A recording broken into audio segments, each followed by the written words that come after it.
বাৎসরিক সাংস্কৃতিক অনুষ্ঠান ও পুরস্কার বিতরণী অনুষ্ঠানে আপনাদেরকে সবাইকে জানাই আন্তরিক প্রীতি ও শুভেচ্ছা।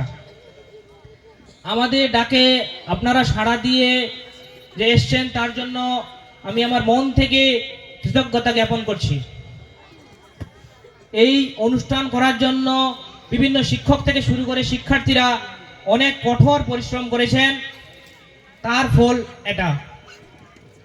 শুধু আমরা মনে করি শিক্ষার সাথে সাথে বাকি সব জিনিস, এইসব প্রতিভা তুলে ধরা একটা শিক্ষারই অঙ্গ, যার জন্য আমরা একটা সাংস্কৃতিক অনুষ্ঠানের আয়োজন করেছি। আমি চাইবো আপনারা প্রথম থেকে শেষ পর্যন্ত এই অনুষ্ঠানটাকে দেখেন এবং উপভোগ করেন। বেশি কিছু বলে সময় নষ্ট করব না, আপনারা অনেকক্ষণ থেকে বসে আছেন। আমরা আমাদের মূল পর্বের অনুষ্ঠানগুলি শুরু করে দেব। জয় হোক শিক্ষার, জয় হোক সংস্কৃতির। আসসালামু আলাইকুম।